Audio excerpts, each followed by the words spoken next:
Hello दोस्तों, कैसे हैं आप सभी। और रेलवे ग्रुप डी की कैसी चल रही है आप सभी की तैयारी। आई होप आप सभी की तैयारी बहुत अच्छी चल रही होगी। कुछ ही समय में हमारे सामने रेलवे ग्रुप डी के पेपर स्टार्ट हो जाएंगे और सभी बच्चे अच्छे से रिवीजन करें और सारी क्लासेस को ज़रूर देख कर जाइए। आप एग्ज़ाम से पहले आपको 100% बहुत ज़्यादा फायदा होगा। तो पढ़िए आज का हमारा पहला क्वेश्चन। आज का हमारा जो पहला क्वेश्चन है, एक वृत्त के केंद्र से 12 सेंटीमीटर की दूरी पर 32 सेंटीमीटर लंबाई वाली एक जीवा खींची जाती है, तो वृत्त की त्रिज्या ज्ञात कीजिए। ये रहा हमारा वृत्त और ये रही हमारी जीवा और वृत्त के केंद्र से खींची गई ये भाई दूरी। कितनी दूरी? 12 सेंटीमीटर। और जीवा की लंबाई दी है 32, तो जीवा हो जाएगी हमारी 16 और 16। हमें क्या बताना है? हमें बताना है वृत्त की त्रिज्या। तो वृत्त की त्रिज्या के लिए हम क्या बना लगाएंगे? पाइथागोरस प्रमेय लगाएंगे। तो ये हो जाएगा कर्ण का स्क्वायर बराबर लंब का स्क्वायर, 12 का स्क्वायर 144, और 16 का स्क्वायर करोगे तो ये हो गया आपका 256। और 256 और 144 जोड़ेंगे तो ये हो जाएगा आपको कितना? 400। तो कर्ण की जो वैल्यू आएगी वो कितनी आएगी? 20। और यही हमें बतानी थी, तो हमारा राइट आंसर क्या हो जाएगा? ऑप्शन नंबर सी हो जाएगा। तो चलिए दोस्तों अगले क्वेश्चन की ओर चलते हैं। आज का हमारा अगला क्वेश्चन, एक बैग में 4:5:8 के अनुपात में 1 रुपये, 2 रुपये और 5 रुपये के मूल्य वर्ग के सिक्के हैं। यदि इन सिक्कों का कुल मूल्य 432 रुपये है, तो 2 रुपये के सिक्कों की संख्या ज्ञात करें। क्या याद रखना है आपको? पहचान में अनुपात का गुणा करेंगे तो क्या प्राप्त होगी? राशि प्राप्त होगी। ये कॉन्सेप्ट याद रख लेना है, कभी आपकी गलती नहीं होगी। पहचान क्या है? पहचान है 1 रुपये, 2 रुपये और 5 रुपये। ये 1 रुपये, ये 2 रुपये और ये 5 रुपये। और अनुपात क्या है? 4 है, 5 है और है आपका 8। तो ये राशि हो जाएगी आपकी 4, 5 दूनी 10 और 8 पंजे 40। 40 10 50, 50 और 4 54। और यहाँ आपकी जो राशि दी गई है वो कितनी दी गई है? वो दी है 432। 4 8 32, 5 8 40, तो कितनी बार कट जाएगा ये? 8 बार कट जाएगा। तो आपसे पूछा है 2 रुपये के सिक्कों की संख्या ज्ञात करें। तो 2 रुपये के सिक्के की संख्या यहाँ पे कितना रेशियो है? 5। तो 5 गुणा हम कर देंगे 8, तो 8 पंजे 40। तो हमारा जो राइट आंसर बनेगा वो बनेगा ऑप्शन नंबर ए। चलिए अगले क्वेश्चन की ओर चलते हैं। एक जल टैंक में 2 छिद्र हैं। अकेले छिद्र एक टैंक को 9 मिनट में खाली करता है और दूसरा 2 टैंक को 6 मिनट में खाली कर सकता है। ये भाई नाम दिए हैं 1 और 2, कंफ्यूजन में नहीं आए। टैंक 1 और टैंक 2। एक 9 मिनट में खाली कर रहा है और एक 6 मिनट में खाली कर रहा है। यदि दोनों यदि जल रिसाव नियत दर पर हो तो दोनों साथ साथ चलने में कितने मिनट में खाली कर देंगे? भाई ए इतने में खाली कर रहा, बे इतने में खाली कर रहा, दोनों नल उस टंकी को कितनी देर में खाली कर देंगे? यहाँ ए की वैल्यू है हमारी 9 और बी की वैल्यू कितनी है? 6। और दोनों का एलसीएम आएगा कितना हमारा? 18। 9 दूनी 18 और 6 ती 18। दोनों नल 1 मिनट में कितने लीटर पानी बाहर करते हैं? 5 लीटर। और टोटल टंकी कितने लीटर की है? 18 लीटर की। तो 5 से हम भाग देंगे, 5 तिया 15, कितना बचा? 3। और 3/5, 5 3 सही 3/5 हमारा यहाँ पे क्या हो जाएगा? राइट आंसर हो जाएगा। चलिए अगले क्वेश्चन की ओर चलते हैं। राम ने बैंक में 31-25 रुपए जमा किए, जिस पर बैंक द्वारा 8% साधारण ब्याज वार्षिक दे था। यदि राम ने धन 5 साल के लिए बैंक में रखा तो वे कितना ब्याज अर्जित करेगा? और कैसे है भाई? साधारण ब्याज से है। साधारण ब्याज से है तो आपको साधारण ब्याज का फॉर्मूला यहाँ पे लगा देना है। और साधारण ब्याज का फॉर्मूला है आपका मूलधन। तो मूलधन कितना है? 3125 इंटू दर। दर है आपकी 8 और समय है आपका कितना? 5 और बटे में 100। तो ये हो जाएगा आपका 3125 इंटू 8 पंजे 40 बटा 100। 20 दूनी 40, 20 पंजे 100। 5 से काटेंगे, 5 छंगे 30, 1 बचा, 5 दूनी 10, 2 बचा, 5 25। 625 का गुणा काई से कर देंगे, 2 से कर देंगे। तो 625 का गुणा 2 से करेंगे तो हो जाएगा हमारा 1250। क्या हो जाएगा? 1250। तो राइट आंसर हमारा यहाँ पे बनेगा ऑप्शन नंबर बी। चलिए अगले क्वेश्चन की ओर चलते हैं। आज का हमारा अगला क्वेश्चन, दो संख्याओं का योग 20 और उनका गुणनफल कितना है? 96। तो दोनों संख्याओं का अंतर ज्ञात कीजिए। भाई दोनों संख्याओं का आपको क्या बताना है? अंतर बताना है। भाई सर्व समीकरण से इन प्रश्नों को गुजारना है, पर आप थोड़ा सा अगर दिमाग लगाएंगे तो दो संख्या जोड़ने पे 20 बनेगी और गुणा करने पे 96 बनेगी। तो मेरे दिमाग में तो वो संख्या आ गई है 12 और 8, क्योंकि 12 और 8 को जोड़ेंगे तो 20 और इन दोनों का गुणा करेंगे 12 और 8 का 96। तो एक संख्या है 12 और एक संख्या है 8, और क्या बताना है? इन दोनों का आपको अंतर बताना है। तो 12 और 8 का अंतर कितना हो जाएगा? 12 और 8 का अंतर हो जाएगा 4। तो ऑप्शन नंबर सी हमारा यहाँ पे क्या हो जाएगा? राइट हो जाएगा। चलिए यदि दो संख्याओं का योग 84 है और उनका एचसीएफ और एलसीएम क्रमशः 3 और 124 है, तो दोनों संख्याओं के व्युत्क्रमों का योगफल ज्ञात कीजिए। भाई व्युत्क्रम को समझे तो जैसे ए अगर आपके पास कोई संख्या है तो ए का व्युत्क्रम क्या होगा? 1/, अगर बी कोई संख्या है तो उसका व्युत्क्रम क्या होगा? 1/b होगा। हमने संख्या मान ली ए और संख्या मान ली बी, और इनका व्युत्क्रम हो जाएगा 1/a और 1/b।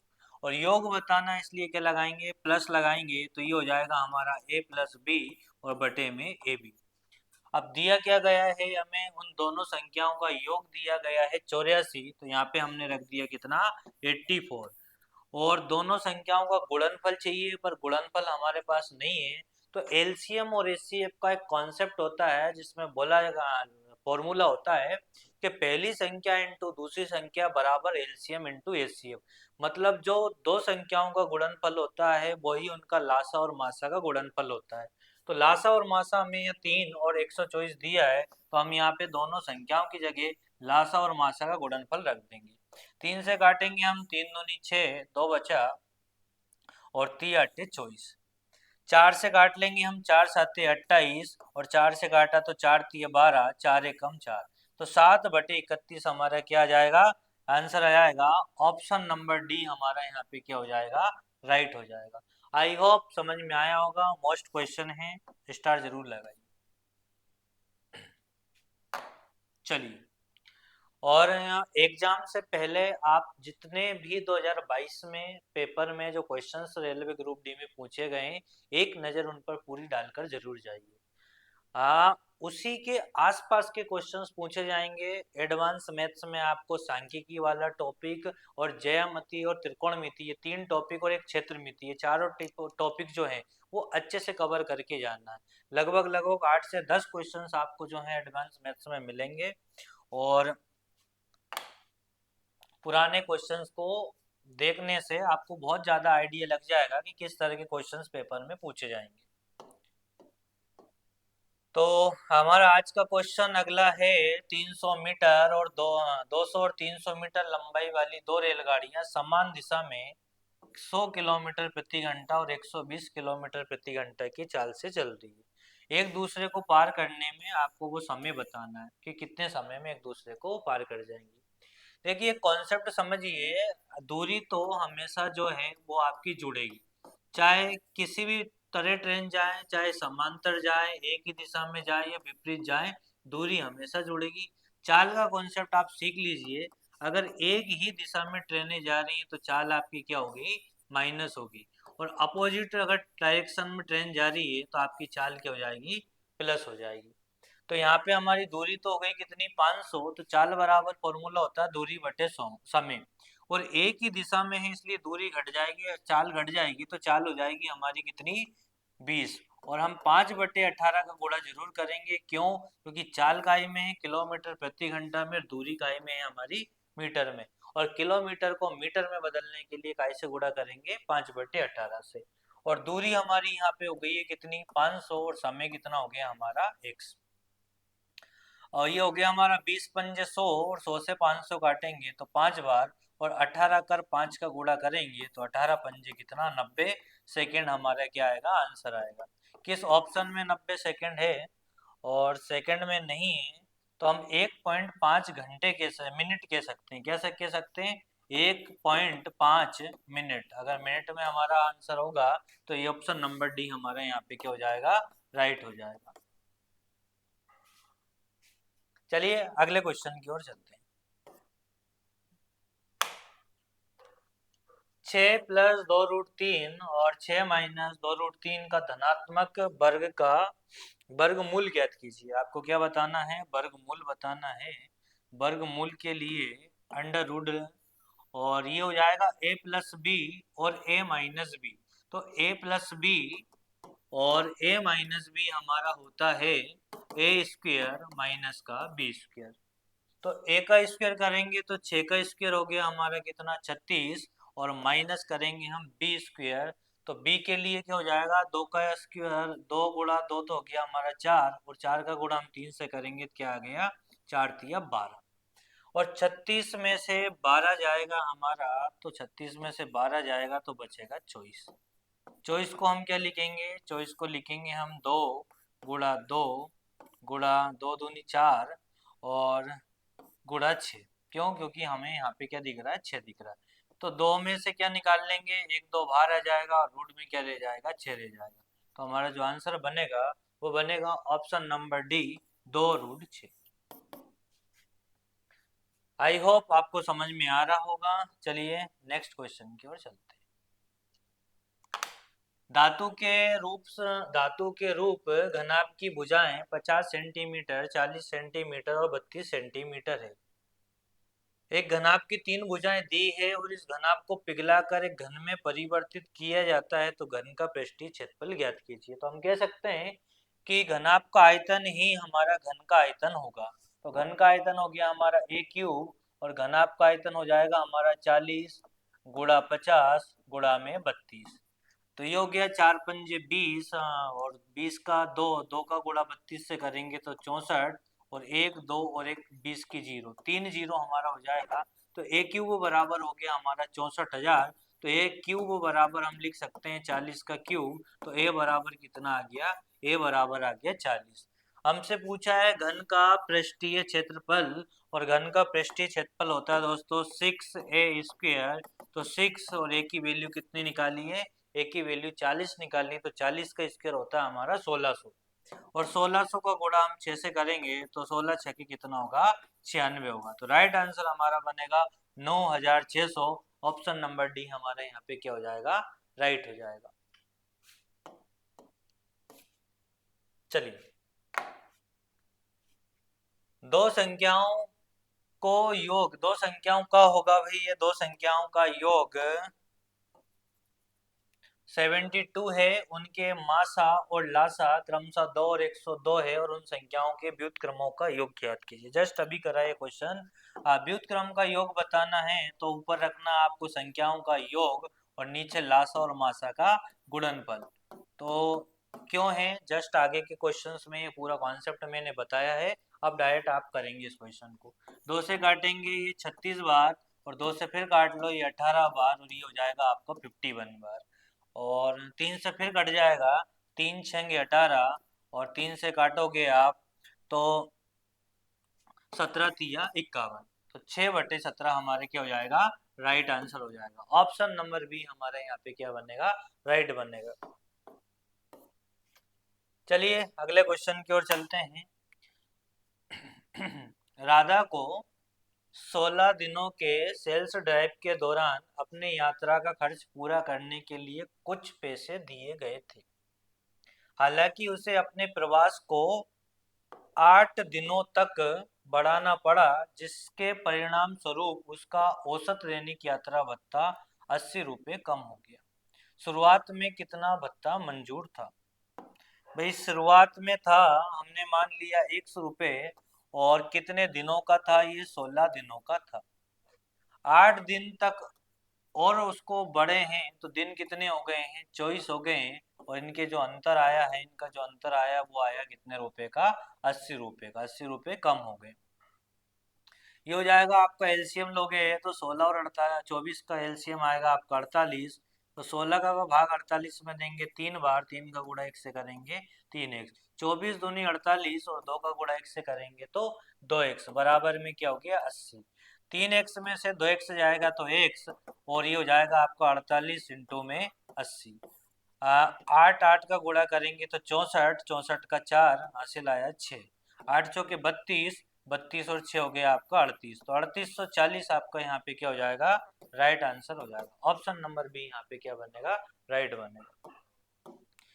चलिए भाई अगले क्वेश्चन की ओर चलते हैं। एक चतुर्भुज एबीसीडी में कोण सी और कोण डी के द्विभाजक, यहाँ द्विभाजक की जगह यहाँ पे होगा आपका समद्विभाजक। क्या होगा,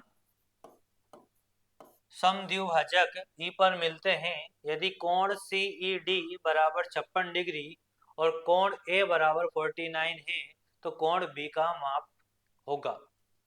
ये हमारा भाई चतुर्भुज एबीसीडी क्या है, ये है चतुर्भुज एबीसीडी,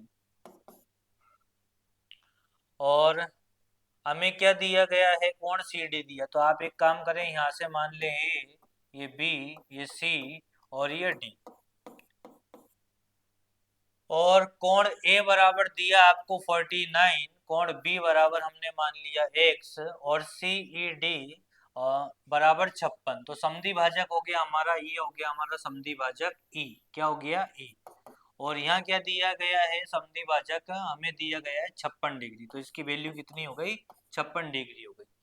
तो आपको याद रखना है, क्या याद रखना है, अगर एक चतुर्भुज में एक समद्विभाजक कोण दिया है तो हम कह सकते हैं कोण ई बराबर होता है कोण ए प्लस कोण बी और इन दोनों के बटे में 2। कोण ई का जो मान होता है वो कोण ए और कोण बी के योग का आधा होता है। तो कोण ई की वैल्यू यहाँ हमें 56 दी गई है, और कोण ए की वैल्यू जो है वो कितनी है हमारी 49, कोण बी को हम मान लेते हैं 100 बटे में 2। 56 दूनी 112 हो गया, 49 इधर आ जाएगा, बराबर में क्या रह गया x। 112 में से 49 जाएगा तो आपका बचेगा 63। क्या बचेगा, 12 में से 9 गया तो 3, तो 63 डिग्री हमारा क्या हो जाएगा, राइट आंसर हो जाएगा।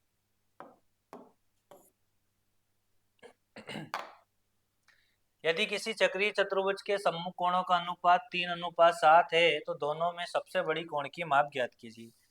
कक्षा 10th में आपने पढ़ा होगा कि सिद्ध कीजिए चक्रीय चतुर्भुज के सम्मुख कोणों का योग कितने डिग्री होता है, 180 डिग्री होता है।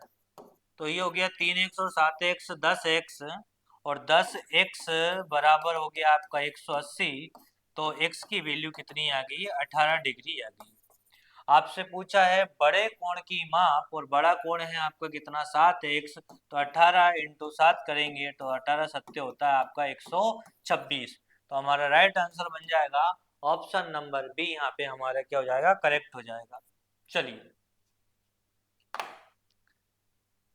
यदि संख्याओं के एक समूह का मानक विचलन 3 है और इन संख्याओं का समांतर माध्य 6 है तो इन संख्याओं का भिन्नता का गुणांक क्या होगा। तो इस क्वेश्चन का आंसर आप सभी को कमेंट में देना है। हमने तीसरी वीडियो में इस क्वेश्चन को कराया है, तो सभी का आंसर हमारा आना चाहिए कि इसका आंसर क्या आएगा। ठीक है, कमेंट में इसका आंसर जरूर दीजिए आप, है ना। हमारी पिछली वीडियो में क्वेश्चन को हमने सेम टू सेम कराया। चलिए अगले क्वेश्चन की ओर चलते हैं। तीन संख्याओं का अनुपात 4:5:7 है और उनका एलसीएम 5600 है, तो उनका एचसीएफ ज्ञात कीजिए। और ये क्वेश्चन भी हमने करा है। एलसीएम दिया है आपको कितना 5600, और एलसीएम में हम तीनों संख्याओं के अनुपात के गुणनफल से भाग देंगे तो हमें क्या मिलेगा, एचसीएफ मिलेगा। और अनुपात दिया है 4:5:7। ये हो गया हमारा 7×28, और 28 4:5:7, 7×28, और 28 गुणा हम 5 करेंगे तो 28 गुणा 5 करेंगे तो 8×5 40, 5 दूनी 10 और 4 14। 5600 में हम 140 से भाग देंगे तो जीरो से तो जीरो कट जाएगा, 14 चौके 56 और ये जीरो, तो एचसीएफ कितना आ जाएगा, एचसीएफ आ जाएगा हमारा 40। तो ऑप्शन नंबर ए हमारा क्या हो जाएगा यहाँ पे, राइट हो जाएगा। याद क्या रखना है, कि लासा में अनुपात के गुणनफल से हम भाग देंगे तो क्या मिलेगा, मासा मिलेगा। चलिए, एक चतुर्भुज एबीसीडी में कोण बी और कोण डी का योगफल 150 डिग्री है, जबकि कोण ए और कोण सी का अनुपात 4:3 है। तो कोण सी का माप ज्ञात कीजिए। कोण ए और कोण ए और कोण सी का अनुपात आपको कितना दिया है, 4:3, और कोण सी की वैल्यू आपसे पूछिए। हम सब जानते हैं एक चतुर्भुज में चारों कोणों का योग 360 डिग्री होता है, और 360 में से दो कोण जो है हमारे कितने के हैं, 150 के हैं, तो बाकी के बचे कितने हैं, 210। और 210 का रेशियो दिया है 4:3, और इसमें हमें बताना किसको है, 3 को बताना है।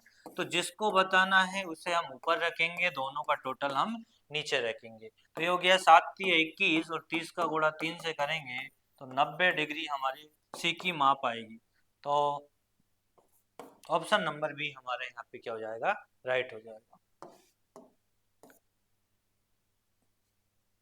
यदि वृत्त X square plus Y square minus 6x plus 8y plus C की त्रिज्या 6 है तो सी का मान ज्ञात कीजिए। क्या ज्ञात करना है, सी का मान। ये क्वेश्चन भी हमने पिछली क्लासों में करे हैं। यहाँ पे त्रिज्या का जो फॉर्मूला है, अंडर रूट इस वैल्यू का आधा, तो -3, 6 का आधा होगा -3, तो -3 का स्क्वायर प्लस इस बाय का आधा, तो ये हो जाएगा भाई 8 का आधा 4, तो 4 का स्क्वायर और माइनस का सी। सी की वैल्यू क्या है, सी। तो त्रिज्या हमें कितनी दी गई है, 6 दी गई है, तो 6 रख लिया हमने, और यहाँ हो गया हमारा 3 का स्क्वायर 9 और 4 का स्क्वायर 16 और माइनस का सी। दोनों तरफ स्क्वायर करेंगे तो इधर से यहाँ से करनी कट जाएगी, तो ये हो गया 6 का स्क्वायर 36 और 16 और 9 हो गया हमारे कितना, 25 और माइनस का सी। तो 36 माइनस 25 बराबर माइनस का सी। तो ये हो गया हमारा क्या, 11 बराबर माइनस सी। तो सी की वैल्यू हो जाएगी हमारी माइनस की 11। तो ऑप्शन नंबर जो है बी हमारा यहाँ पे क्या हो जाएगा, राइट हो जाएगा। फॉर्मूला क्या होता है, इसका सूत्र जो होता है वो सभी देख लेना, वो होता है X square plus Y square minus plus 2gx plus 2fy plus C बराबर 0। ये फॉर्मूला होता है, और यहाँ से हम 2gx से तुलना करते हैं किसकी, इसकी। तो माइन 2gx बराबर है -6x, तो x से x कट जाएगा, 2 तिया 6, तो g की जो वैल्यू आएगी क्या आएगी, -3, और जो f की वैल्यू जो निकलेगी वो निकलेगी आपकी 2fy बराबर 8y, 2fy बराबर 8y, बाई से बाई कट जाएगा तो f बराबर आ जाएगा 4। क्या जाएगा, f बराबर 4, और c बराबर दिया है क्या, c। और फॉर्मूला जो बनेगा वो बनेगा आपका G square plus F square minus का सी। क्या बनेगा formula, G square plus F square minus का सी, त्रिज्या आर बराबर। तो ये पूरा कॉन्सेप्ट होता है दोस्तों। पर शॉर्ट तरीके से हमें क्या याद रख लेना है कि अंडर रूट में इसका आधा का स्क्वायर प्लस इसका आधा का स्क्वायर माइनस का सी, बस इतने से अपन आंसर दे सकते हैं। चलिए स्क्रीनशॉट ले सकते हैं, और अच्छा क्वेश्चन है, 2-3 बार करिए इसको। चलिए, यदि x plus y plus z बराबर 0 हो तो एक्स स्क्वायर बटे एक्स वाई स्क्वायर बटे जेड वाई और जेड स्क्वायर बटे एक्स वाई का मान ज्ञात कीजिए। क्या करना है, पहले तो आपको फॉर्मूला याद रखना है कि जब x plus y plus z बराबर 0 हो तब होता है आपका x cube plus y cube plus z cube बराबर 3x बाय जेड। तो यहाँ हम एलसीएम लेंगे तो एलसीएम आ जाएगा हमारा x बाय जेड। क्या आ जाएगा, एलसीएम आ जाएगा x बाय जेड, और बाय जेड से बाय जेड कटेगा तो ये हो जाएगा एक्स क्यूब, इसी तरह बाय क्यूब, इसी तरह Z cube.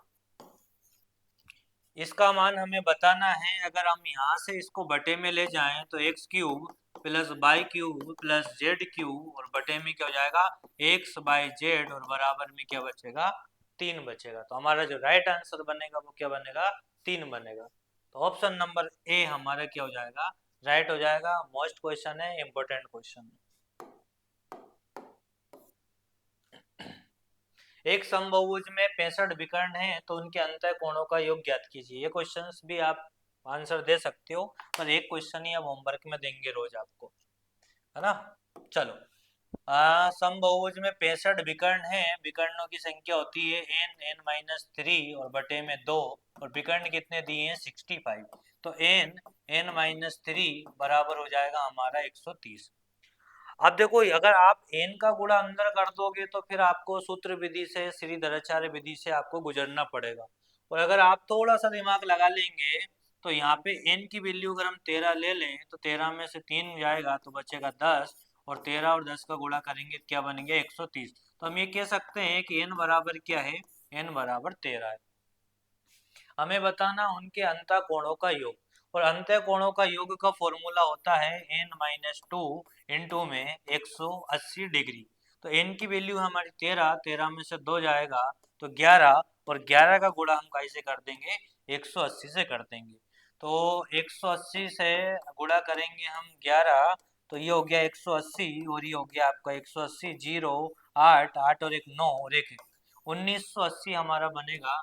Option number B हमारा यहाँ पे क्या हो जाएगा, राइट हो जाएगा। चलिए अगले क्वेश्चन की ओर चलते हैं। एक लड़का अकेले किसी कार्य को 10 दिन में पूरा कर सकता है, लेकिन अपने दोस्त की सहायता से वह इस कार्य को 6 दिनों में पूरा कर सकता है। उसका दोस्त अकेले उस कार्य को कितने समय में पूरा करेगा।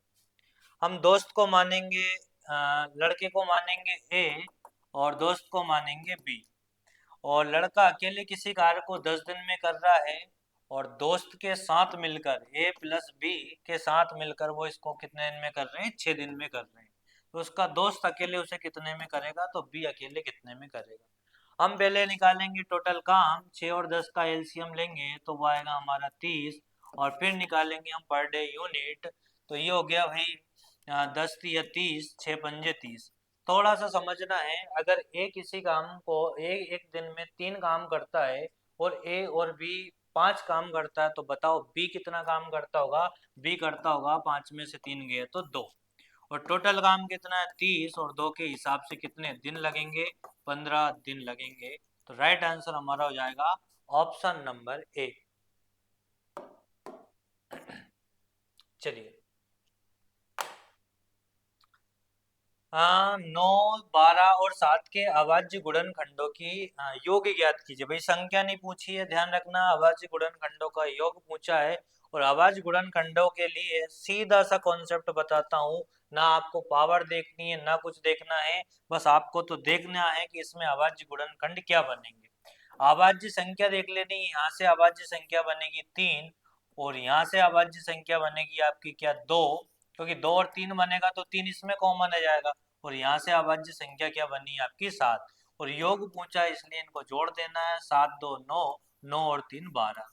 और लंबसम कहानी देखो तो फिर कहानी में ये कि इसको लिखो आप 3 का स्क्वायर इंटू 6, और इसको लिखो आप 2 इंटू 3, और 2 तिया 6, और ये हो जाएगा आपका 2 की पावर 2, 2 दूनी 4, 4 तिया 12, और पावर क्या लगी इस पे 4 लगी है, और 7 की पावर 7। तो इतनी कहानी से बचने के लिए आपको सिर्फ क्या देख लेना है कि क्या अभाज्य संख्या मिलेगी, और जो अभाज्य संख्या उसको जोड़ देंगे तो हमारा क्या मिल जाएगा, अभाज्य गुणनखंडों का योग मिल जाएगा। और पूरे इस तरह की पूरी क्लास जो है हमारी प्ले लिस्ट में आपको मिलेगी, आप पूरी वीडियो को जरूर देखिए। चलिए, हाँ, एलसीएम ज्ञात कीजिए। क्या दिया हमें, 2 की पावर 3, 3 की पावर 2 इंटू में 5। जब भी इस तरह का क्वेश्चंस आपको दे तो आपको बस इतना याद रख लेना है कि जो सबसे बड़ी पावर होगी वो हमारा एलसीएम होगा, और कम छोटी पावर होगी वो हमारा एचसीएफ होगा। तो यहाँ पे क्या है, 2 3 5, 2 3 5, 2 3 5 और 7, तो 2 3 5 7 इसमें भी है, और 2 3 5 7 इसमें भी है, इसमें भी, इसमें। अब 2 की सबसे बड़ी पावर कौन सी है, 2 की सबसे बड़ी पावर है हमारी यहाँ पे 3, तो ये हो गया हमारा 2 की पावर 3 इंटू 3 की सबसे बड़ी पावर देखो, 3 की सबसे बड़ी पावर क्या है, 3 की पावर 3, और 5 की हम सबसे बड़ी पावर देखेंगे तो 5 की पावर 2, और 7 की हम सबसे बड़ी पावर देखेंगे तो 7 की पावर 2। ये किस ऑप्शन में है, 3 3 2 2, 3 3 2 2, ये ऑप्शन नंबर ए में ही। तीन तीन इसमें ये होगा नहीं, तीन तीन ये भी नहीं होगा, तीन चार ये भी नहीं होगा। तो ऑप्शन नंबर ए हमारा यहाँ पे क्या हो जाएगा, राइट हो जाएगा। बस सबसे बड़ी पावर हमें यहाँ पे देखना थी। चलिए भाई, एक घनाभार बॉक्स 12 सेंटीमीटर और 24 सेंटीमीटर और 30 सेंटीमीटर को समान घनों में काटा जाता है, तो घनों की न्यूनतम संभव संख्या ज्ञात करें। समान घनों में काटा जाता है, अधिकतम हो, समान हो, तो ऐसी स्थिति में आपको पहले तो ले लेना एलसीएम, सॉरी एचसीएफ। और एचसीएफ लेने से आपको क्या मिल जाएगा, एचसीएफ लेने से आपको मिल जाएगा घन की कोर, जो आप घन काट रही हो। तो कितना होगा इनका एचसीएफ, 6 होगा। तो 6 इंटू 6 इंटू 6, 6 दूनी 12, 6 चौके 24 और 6 पंजे 30। तो 5 चौके 20 और 20 दूनी 40। तो 40 जो है वो आपके घन होंगे, कितने होंगे, 40। तो करना क्या है, एचसीएफ ले लेना है, और एचसीएफ में ऊपर रखना है आपको घनाभ का आयतन और नीचे रखना है घन का आयतन। चलो, दो संख्याओं 5:7 के अनुपात में है, यदि उनका मासा 17 है तो संख्याएं ज्ञात कीजिए। बहुत अच्छा क्वेश्चन है। क्या याद रख लेना है कि अनुपात में, बोलो अनुपात में अगर हम मासा का गुणा करेंगे तो हमें क्या मिल जाएंगी, संख्याएं मिल जाएंगी। तो 17 5 85, तो किस ऑप्शन में 85 है भाई, दो ऑप्शन हमारे पास 85 है। 17 7 होते हैं हमारे 119, तो ऑप्शन नंबर ए हमारा यहाँ पे क्या हो जाएगा, राइट हो जाएगा। एक संख्या हमारी आ जाएगी 85 और एक आ जाएगी हमारी क्या, 119। तो ऑप्शन नंबर ए हमारा यहाँ पे क्या होगा, राइट होगा। एक कार 20 किलोमीटर प्रति घंटा की चाल से 80 किलोमीटर और 30 किलोमीटर प्रति घंटा की चाल से अगले 30 किलोमीटर की यात्रा तय करती है, तो उसकी औसत चाल ज्ञात कीजिए। ये सारी चाल औसत ही दिख रही है। चलो, तो औसत चाल के लिए हमें क्या याद रख लेना है, कुल दूरी बटे कुल समय। क्या याद रखना है, कुल दूरी बटे कुल समय। तो यहाँ दूरी तो हमारी हो गई है कितनी, 80, और 80 और 30, तो दूरी टोटल हो गई हमारी कितनी, 110। और हमें क्या चाहिए, समय। तो समय के लिए क्या याद रखना है कि 80 किलोमीटर की दूरी आप पहले 20 की स्पीड से गए हो तो आपको कितना टाइम लगा है, 4 घंटे लगा है। और फिर 30 किलोमीटर की दूरी आप 30 की स्पीड से गए हो तो कितने घंटा लगा है, 1 घंटा लगा है। तो कुल दूरी बटे कुल समय, तो कुल दूरी हो जाएगी आपकी 110 और कुल समय हो गया आपका 5। 5 से काटेंगे, 5 दूनी 10, 5 दूनी 10, तो 22 किलोमीटर प्रति घंटा हमारी क्या जाएगी, एवरेज चाल आ जाएगी। तो आज की क्लास में हमारे इतने क्वेश्चंस थे। आई होप आप सभी को समझ में आया होगा, और अपने दोस्तों तक इस क्लास को जरूर शेयर कीजिए, आरंभ तक, हर दोस्त तक, हर बच्चे तक। तो मिलते हैं जल्द ही। जय हिंद, जय भारत।